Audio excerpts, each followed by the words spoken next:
the farthest arm of the galaxy, where stars hung like lonely lanterns in a sea of dark, a small research station named Varelian 6 blinked its last warning light. The crew, alien scientists from several peaceful species, were already gone, either dead or worse, changed by the parasite they had tried to study. A fungal life form, once microscopic, had grown beyond control, spreading like wildfire across the station, learning, adapting, devouring. Before the last system failed, a desperate alien hand sent out a universal distress signal, coded with urgency and the unspoken horror of what was coming. That signal, meant only for the Galactic Council, ricocheted through dying satellites and abandoned beacons until it found an unexpected path, an old human listening post in deep space, forgotten even by Earth's own space agencies. On Earth, in a low-orbit defense satellite center, a board technician named Alex Carter received the signal during a routine system scan.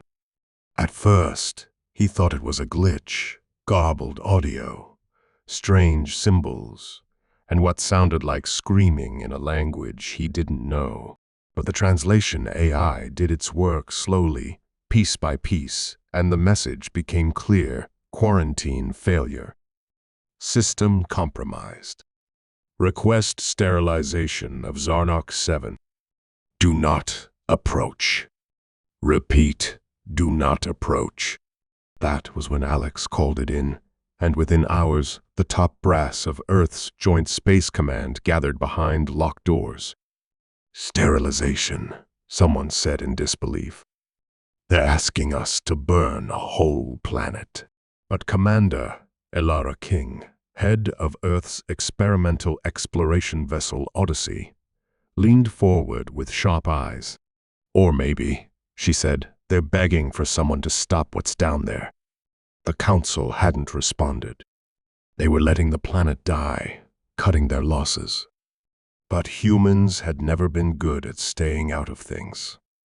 Within 24 hours, Odyssey launched, a sleek, titanium spear breaking free of Earth's pull, its mission kept off the books, its destination set for Zarnok 7. The crew, scientists, engineers, soldiers, didn't ask many questions. They trusted Elara.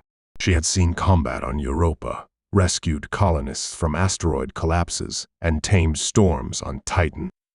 She didn't panic, not even now. As they approached the infected planet, scanners went haywire, readings jumped, communications crackled. The air around them felt thick with something unnatural.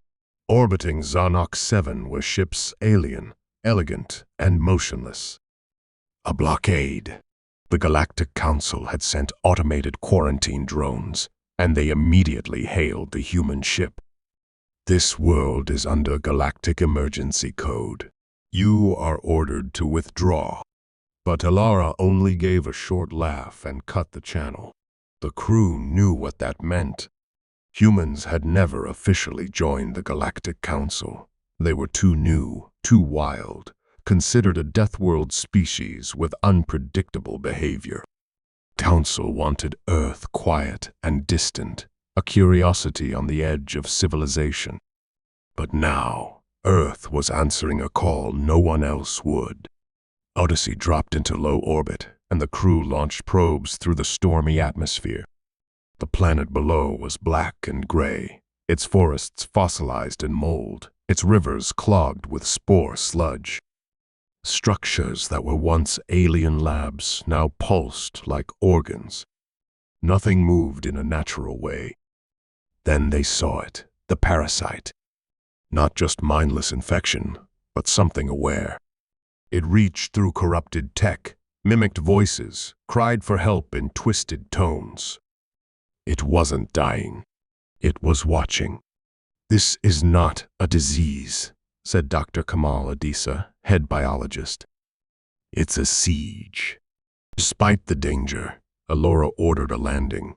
They touched down near the old science outpost, armored and armed. The moment the door opened, the air seemed to breathe. A cold wind carried motes of glittering dust that crawled along the ship's hull. But the crew wore sealed exosuits, built for harsh worlds. The parasite tried to speak, using old broadcasts, blending languages in eerie harmony. "Why do you come?" it asked. "You will feed us." As they did. But humans were different. They didn't run. They didn't break. They advanced into the zone, mapping, collecting, analyzing. The infection tried to mimic their forms, to taunt them with images of fallen friends it had never known. Alara ignored it. Kamal worked on samples, even as strange growth slithered along walls. The crew set up flamethrower turrets and ultrasonic fences. The parasite, sensing resistance, changed tactics. It launched psychic bursts, waves of confusion and dread. One soldier fell to his knees, weeping at memories the parasite pulled from his mind. But another pulled him back. "We're not alone," she said. "We fight this together." Then the parasite overreached it, took control of an abandoned alien drone, and used it to attack. That was its mistake. The humans captured it, dissected it, and used its own technology to crack part of the parasite's code. What they learned chilled them. It had spread before, across systems, only to be stopped by total planetary burnouts. Billions had died. The Council knew, and now they were waiting for it to die out again. But humans didn't wait for things to get worse. As night fell on Zarnox 7, the human base glowed with artificial light. Inside, Kamal's voice rang out, "I have something, a counteragent. Earth fungi stronger than this. It's risky, but it might work." Outside, the parasite stirred, aware of danger.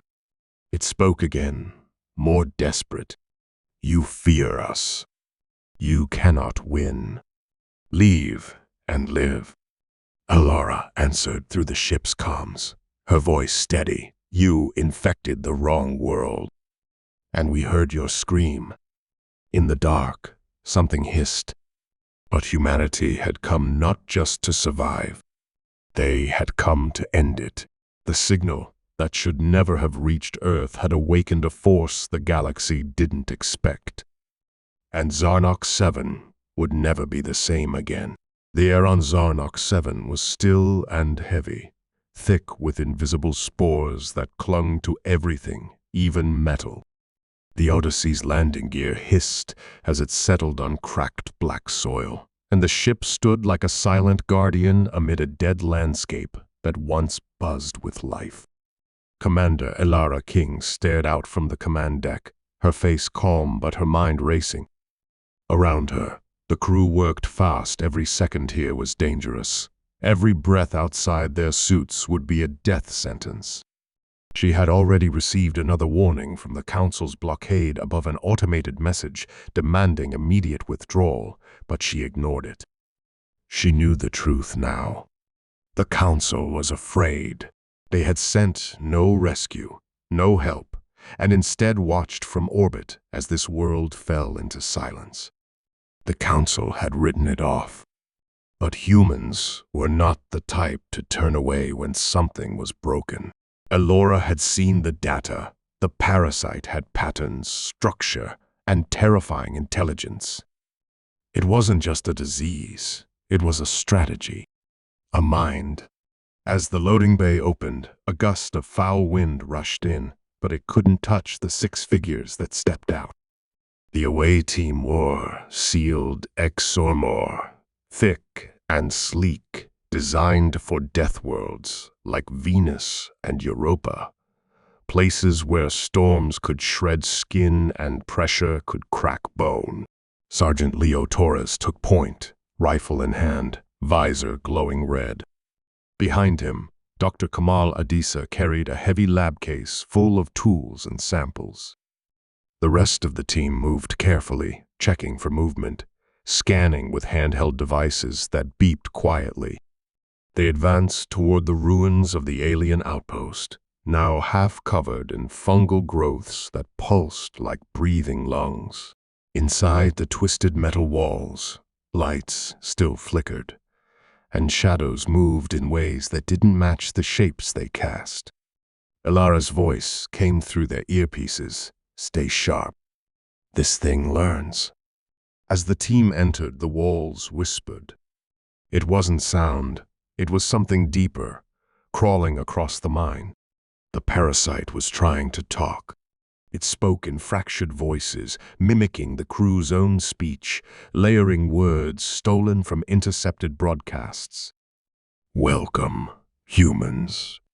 You are late," it said, the tone glitching like broken glass. No one answered. They moved through corridors covered in slime and strange, bone-like structures. Then came the first contact. A humanoid shape, tall and thin, stepped out from behind a wall. Its body was alien, but twisted, grown over with fungal plates. Its face had no eyes, only a mouth that opened too wide. Leo raised his rifle, but Alora's voice stopped him. "Hold fire." The creature raised its hands slowly. "Talk, peace," it said in 3 voices at once. Kamal scanned it. "There's no brain activity," he said softly. "It's a puppet." Still, the creature spoke. "We know you. Deathworlders. You burn. You fight. But we grow." Then its mouth opened wider, and spores shot forward like smoke. The team dodged, and Leo fired. The creature exploded in a burst of black mist. The room shook. "Trap!" Someone yelled, and they ran. The floor buckled as something massive stirred beneath the station. The team escaped out the side, sprinting through twisted trees and ash-covered ground as roots erupted behind them. Back at the ship, the crew activated defensive drones, which flew overhead and fired precision lasers to keep the encroaching growth at bay. The ship itself deployed sonic barriers that shook the air, slowing the spread off. The infection. Safe inside again, Kamal worked with his samples, hands moving quickly. "This thing isn't just alive, it's adapting to us," he said. "It knows we're immune to its old tricks." Alara watched him work, then turned to the crew. "We just made first contact.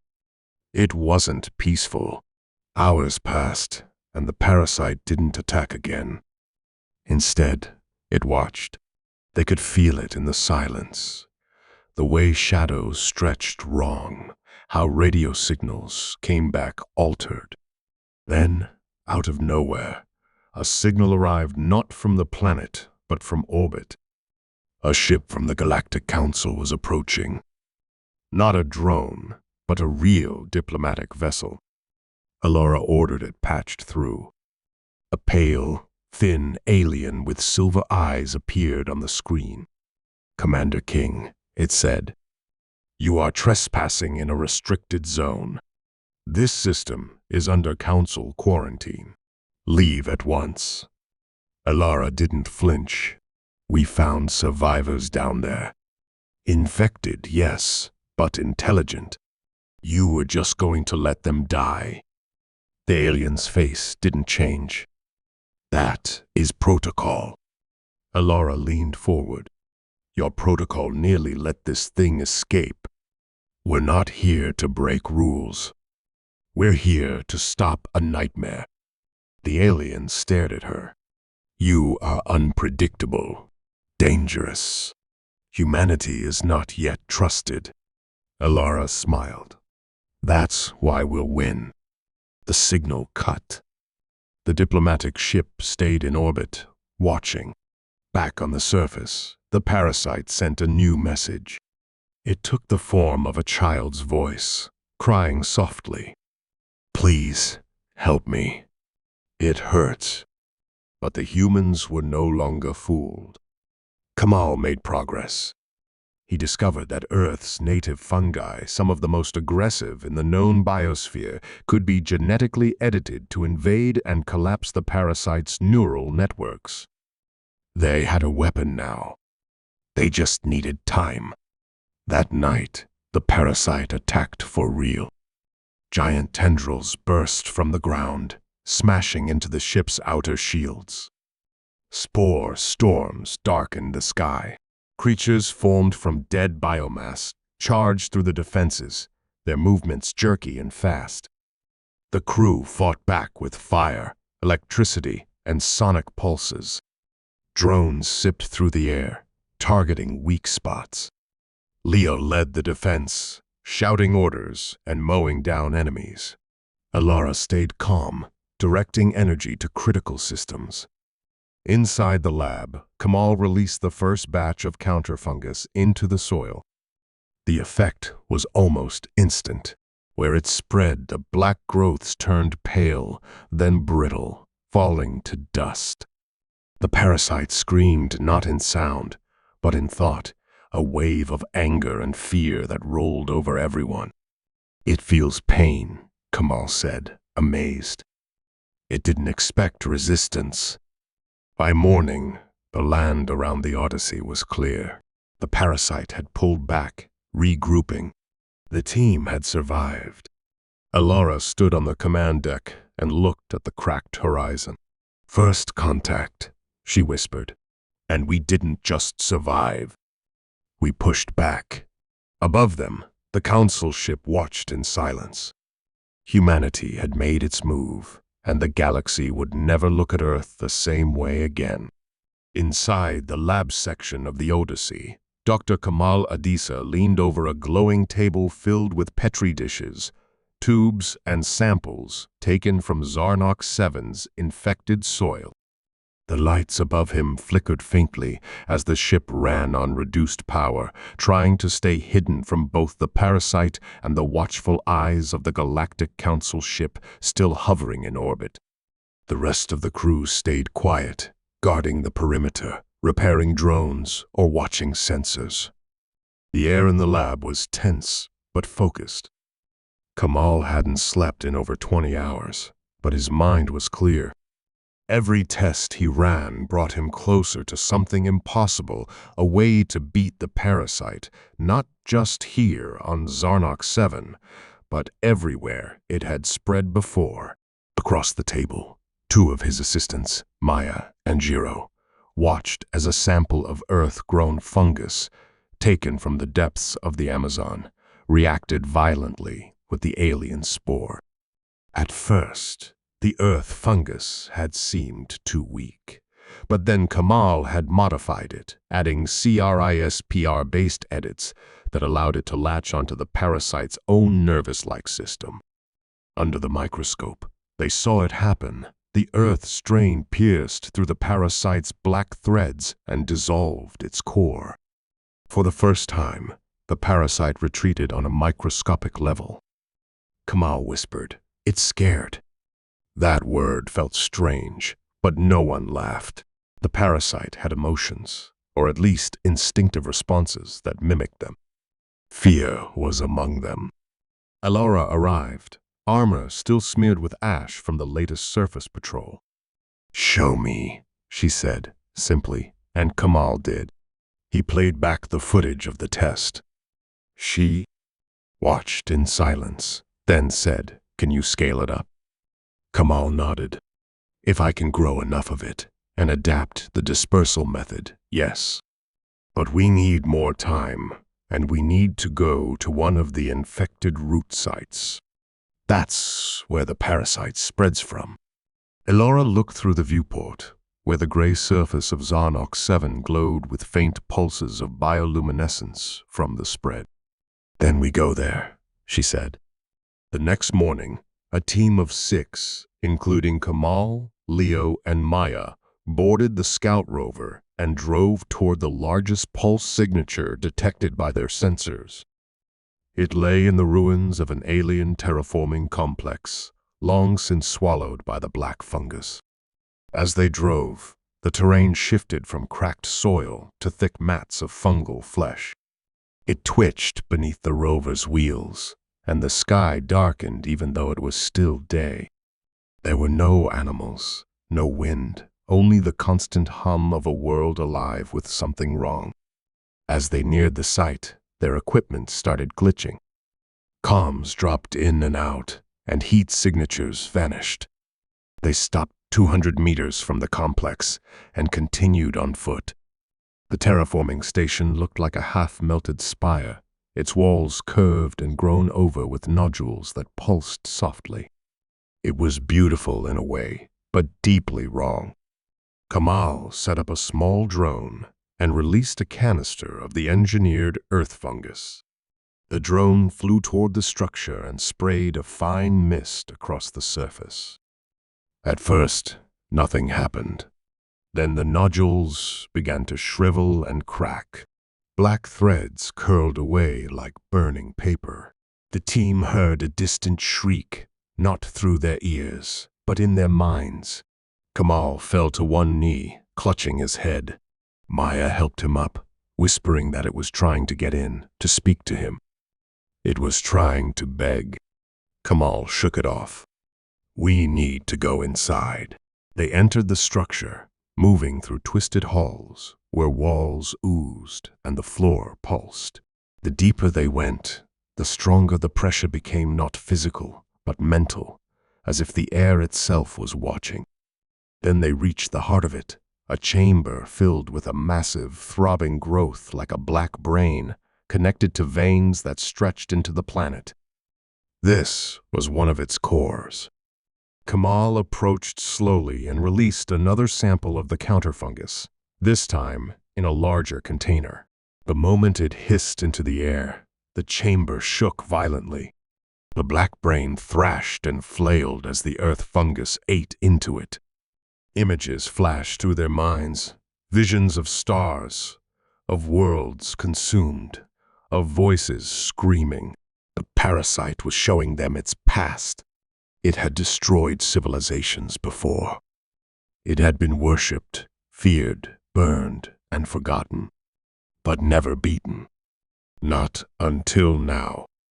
The crew held their ground as the core screamed again and collapsed, releasing a final burst of spores. The humans retreated quickly, sealing their suits and running for the rover. The complex behind them caved in as the network collapsed. Back on the Odyssey, Kamal analyzed the data and confirmed it. The earth fungus had not only destroyed the local core, it had severed the link to the rest of the planetary network. For the first time, a piece of the parasite was truly dead. The news shook the crew.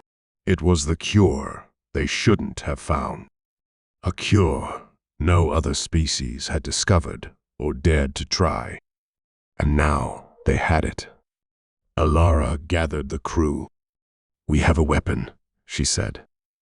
And if we can use it on the other cores, we can kill it here. Then, maybe, everywhere else, too. But not everyone was happy. The council ship in orbit sent another message, this time with a different tone. Commander King, you are interfering with a classified containment effort. Your cure is unauthorized. You are not permitted to use it. Alara didn't reply. She had seen too much. The council had known about the parasite for years and done nothing except wall it away. But humans, Deathworlders, as they were called, were not wired to run. They were builders, survivors, fighters. She gave the order. The cure would be produced in mass inside the ship's labs. The drones would be armed with dispersal units, and the crew would target every known core on Zarnox 7. Over the next 3 days, they launched assault after assault, each time fighting off waves of twisted creatures, each time hitting a new core. The parasite grew more desperate. It stopped speaking in voices and instead sent overwhelming emotions, dread. But it couldn't stop them. Kamal's creation worked faster than expected, adapting like the parasite once did. On the fourth day, as they prepared for the final strike, the council ship tried one last move. It powered its weapons. Alara stared at the screen. "They'd rather destroy the planet than let us finish this," she said quietly. But Earth Command had finally responded. Reinforcements were on the way, small, fast ships with human crews ready to support the Odyssey. The council ship powered down. It had lost the game. Alara led the last mission herself, flying in low above a canyon where the final route network throbbed like a wounded animal. The drone dropped the largest container of counter-fungus they had made, and for a long moment, nothing happened. Then everything collapsed. The fungus turned pale, then clear, then vanished in the wind. The scream that followed was not from one voice, but thousands. The planet shook. The parasite's control was gone. It was dead. Kamal stood in the lab later, watching the final readings. His eyes were tired, but his heart felt light. "We did it," he said. "We beat something that shouldn't be beatable." Alara smiled. "And now the galaxy knows. Deathworlders don't run from monsters. We cure them." Above the now cleansed surface of Zarnok 7, a fragile quiet had settled like dust after a storm, but the peace was not real. It was a silence before thunder. Commander Alara King stood at the Odyssey's main viewport, watching a line of unfamiliar ships drop out of hyperspace one by one, each one darker, sharper, and far more advanced than anything she had seen even among the Galactic Council fleet. Their hulls absorbed light, their engines whispered no sound, and their configuration was not logged in any known database. The parasite was dead, and that should have been the end, but this was something else. A low alert tone buzzed through the bridge as her tactical officer, Lieutenant Voss, scanned the newcomers. No markings, no council registry, not even automated hails. Just silence. Alara narrowed her eyes. Then we assumed the worst. At her order, the crew activated defensive systems, powered up rail cannons, and raised the ship's adaptive shields. Down below, Kamal and Maya secured the remaining counter-fungus samples in sealed vaults, sensing something was off. The strange ships remained still for 6 minutes, as if staring through the void. Then one moved.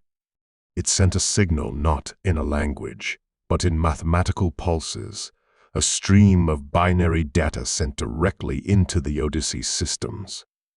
Kamal quickly decoded it, and what he found turned his blood cold. "It's not a threat," he said, voice shaking. "It's a funeral." The message was a lament, a mourning cry for the parasite they had just killed. The humans had assumed it was a mindless infection, but these ships, whoever they belonged to, viewed it as sacred, a sentient being, maybe even a god. The war, it seemed, wasn't against the parasite anymore.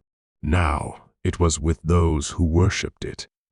Without warning, one of the ships fired. A thin beam of blue light pierced the Odyssey's outer shield and sliced through one of the auxiliary engines. Sparks flew, and alarms screamed. Alara shouted orders, and the crew returned fire, but their weapons barely scratched the enemy hulls. This wasn't a battle they had planned for. These ships didn't attack like machines. They moved like hunters. Each one picked a target, circled it, and struck with surgical precision. On the ground, the backup rover team was ambushed. 3 were lost before Leo could return fire, using improvised explosives and drones to push back. Kamal watched the battle unfold on screens, his fingers tight on the edge of the console. "They're here because we killed it," he said. "We touched something sacred, something ancient." Alara's mind raced. If they worshipped the parasite, then they followed its spread across the stars. Maybe even helped it. Maybe they planted it. The idea was terrifying. These ships weren't just mourners. They were priests, warriors, defenders of a force they believed divine. Earth's cure had not only destroyed a threat, it had shattered a religion. The Odyssey was outgunned, but not outmatched. Ilara knew her crew, and she knew what humans were capable of. As the council ship above them finally responded, demanding that both sides cease fire and enter diplomatic talks, Alora made a choice. "They didn't come to talk," she said. "They came to punish." She ordered a full retreat to the shadow side of the planet, using the terrain and the still active drone network to cloak the ship's escape. The alien fleet did not follow. Instead, they began landing forces tall, armored figures with insect-like helmets and flowing armor descended in pods, each carrying strange weapons that pulsed with energy. They didn't scan or search. They marched toward the ruins of the parasite's last core, setting up beacons and strange monoliths. Maya watched from a satellite feed and gasped. "They're rebuilding it." It was true. They had brought spores with them, samples of the parasite, preserved and protected. They were trying to restart it. Kamal slammed his fist on the table. They don't care that it was dangerous. They need it to exist. Alara knew then that this wasn't just a battle. It was a war between ideas, between life that adapts, fights, and cures, and life that submits, that feeds something larger and darker. Humanity had chosen resistance. These newcomers had chosen worship. There was no middle ground. Reinforcements from Earth finally arrived, 3 warships equipped with prototype versions of Kamal's fungal weapon, ready to join the fight. Alara shared everything with their captains: the cure, the invaders, the stakes. The council, still orbiting in silence, refused to intervene, too afraid to break the balance of ancient pacts they had never told humanity about. It didn't matter. The humans had already made their choice. That night, under the dim light of Zarnok 7's broken sky, the first real battle began. Alien warriors clashed with Earth Marines in the fungal ruins. Plasma met fire, blades met bullets. The new enemy didn't speak. They moved in silence, their loyalty to the dead parasite deeper than fear. But humans had something else. They had rage, purpose, and the knowledge that if these invaders spread the parasite again, billions of lives could be lost. Kamal oversaw aerial dispersal of the advanced counterfungus, while Leo led ground charges, clearing enemy footholds with brutal precision. At one point, Kamal was nearly killed when a glider crashed into their rear lab section. Maya pulled him free just in time, both coughing in the smoke. "We didn't come here for a war," she gasped. Kamal looked around at the burning sky. "Doesn't matter. We're in one now." Hours turned to days. The enemy was powerful, but they were not used to resistance. They were not used to prey that bit back. Humanity pushed them to the brink, forcing their retreat to a high cliff fortress carved from the mountain itself. Alara watched the terrain from orbit and gave the final order. No more gods. No more monsters. The warships launched targeted fungal bombs, and the mountain fortress crumbled. The remaining enemy ships, seeing the tide had turned, vanished into hyperspace, leaving only silence. The battle was won, but something had changed. Humanity had stepped into a shadow war older than anyone realized.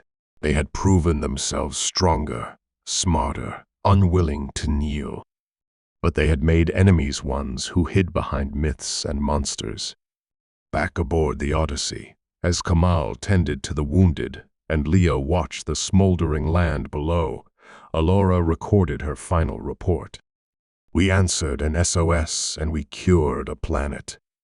But in doing so, we woke a storm. The galaxy now knows Earth doesn't run. It fights. And next time they come, we'll be ready. In the vast chamber of the Galactic Council, beneath the glowing rings of Virelian Prime, 12 great delegates sat behind their curved silver thrones, their robes flowing like living flame, their expressions cold and unreadable as the human delegation entered the hall. The humans were few: Commander Elara King, Dr. Kamal Adisa, Leo Morgan, and 2 Earth diplomats, but they walked without fear, their boots echoing across the polished floor of the chamber where decisions that shaped galaxies were made. Above them, a dome projected the holographic replay of the war on Zarnok 7, black fungus burning, alien ships falling, and the strange priests of the parasite fleeing into hyperspace. Alara stood firm as the high voice of Counselor Vathari, a 4-armed being from the methyl cluster, called out, "Humanity has broken containment. You destroyed a Class Red entity, disrupted the balance, and now invite a war none of us were prepared to fight. Explain yourselves." The other council members murmured in agreement, their eyes glowing softly with inner light. Kamal stepped forward, his voice calm but strong. "We didn't start the war. We responded to a signal, a call for help. We discovered a cure no other species had ever found, and we stopped something that was killing entire worlds." There was silence. Then Counselor Thalrix of the Ivanar spoke, his voice like dripping stone. "The parasite was known. Dangerous, yes, but stable. Managed. Monitored. You humans brought chaos." Alara clenched her fists. "We brought change. You watched it kill. We stopped it. Isn't that what your council is for?" The chamber grew tense. Whispers echoed across the hall. Humanity had always been a junior member, admitted only 50 years ago, seen as wild and unpredictable. They were respected but never trusted. Yet now, they had done what no one else had dared. They had solved the unsolvable, faced a godlike enemy, and survived. Counselor Urin, a silent species whose thoughts were translated through machines, finally spoke. "You have changed the rules. The ones who worship the parasite will not stop. You've made Earth a target. If we defend you, we all suffer. If we abandon you, we break the code of unity." Another silence fell, longer this time. Then Counselor Vathari raised a long, delicate hand. "The Council must vote to sanction humanity for unauthorized biological warfare or to elevate them. Give them full seat and voice. Let them prepare for the war they started." The vote began. Lights above each throne blinked as choices were cast. Alara's heart pounded as blue lights appeared, votes for elevation. Then 2 red sanctions. Then another blue.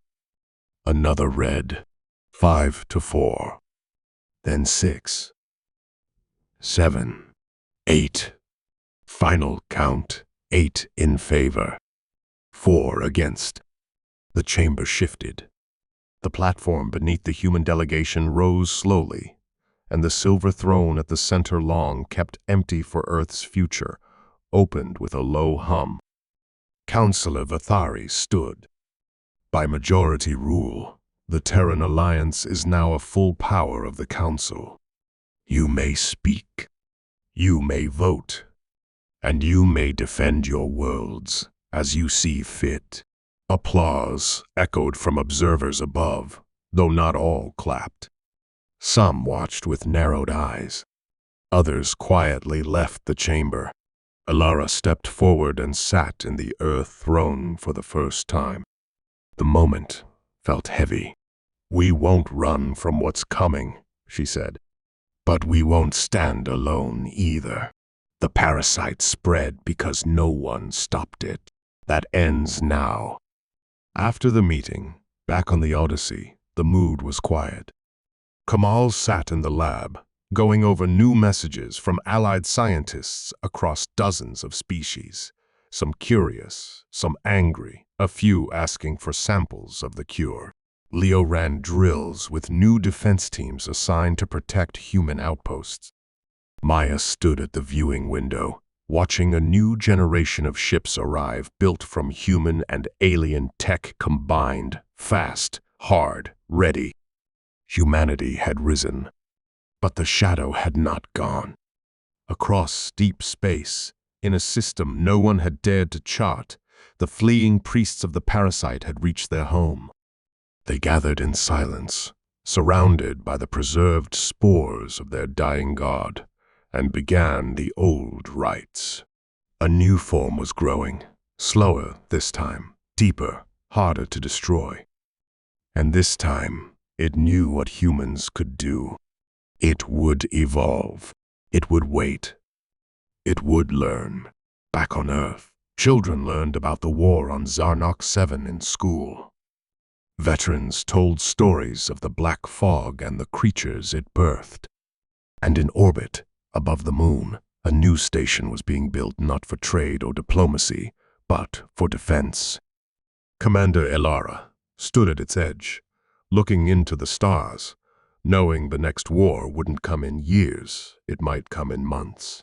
But Earth was ready now. Humanity had proven what many feared, that Deathworlders don't bow. They rise. They adapt.